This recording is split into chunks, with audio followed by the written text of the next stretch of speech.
Mesdames et messieurs, chers amis, le sujet même de vos journées d'études, orientation et réseau, s'inscrit par sa richesse au cœur des enjeux d'aujourd'hui. Le réseau est en effet une notion profondément polysémique et vous allez en exploiter toutes les dimensions, institutionnelles, relationnelles, psychologiques, et même le devenir insecte de l'humanité qui, je vous l'avoue, a beaucoup piqué ma curiosité.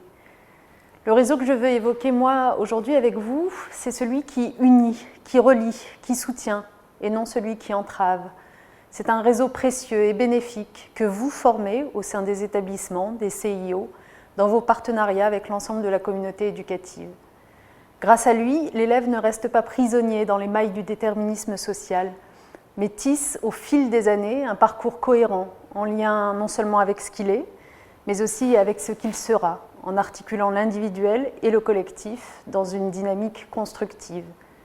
Ce réseau des CIO que l'État s'est engagé à maintenir est aussi un filet qui soutient, faire acquérir la compétence à s'orienter dans un monde complexe et en intégrant toutes les facettes de son identité et de ses appartenances, c'est un défi que vous relevez quotidiennement pour accompagner chaque élève vers l'autonomie intellectuelle, affective, sociale.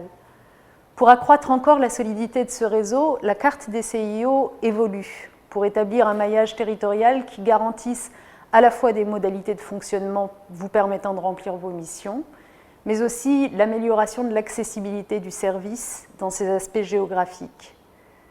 Retisser ce réseau, c'est le plus sûr moyen de nous assurer une politique cohérente d'orientation.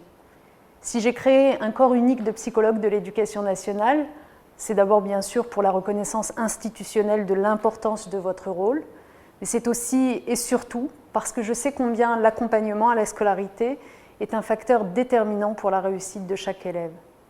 Vous contribuez à une politique de l'enfance et de l'adolescence qui porte un regard global sur le développement de l'individu, en lien avec des environnements que l'on sait multiples. Les missions fondamentales des deux spécialités sont communes. J'ai besoin de vous pour vaincre les formes nouvelles de la désaffiliation scolaire qui conduit tant de jeunes aujourd'hui à l'échec et au décrochage. C'est tout le sens du parcours à venir que nous avons voulu que de favoriser un accompagnement sur le long terme, de mettre en place une réelle politique d'inclusion. Votre rôle d'expert auprès des équipes éducatives y est absolument crucial. Car nous le savons bien, pour vaincre le décrochage, nous devons avant tout agir en amont, nous assurer de la solidité des liens tissés entre l'école, l'élève et sa famille. Cette solidité dépend de facteurs complexes et multiples, mais par votre formation, par votre capacité à envisager le devenir de l'élève dans toutes ses dimensions, vous savez et vous saurez l'assurer et la renforcer. Je salue donc la pertinence et l'actualité des notions auxquelles vous consacrez ces journées d'études. En effet, quand on évoque l'objectif de l'école, la réussite des élèves, le singulier masque les multiples aspects que cette réussite peut revêtir. Le réseau, caractérisé précisément par la multiplicité des sommets et la multitude des chemins, permet de mettre en place une pensée éminemment complexe dont l'école a besoin.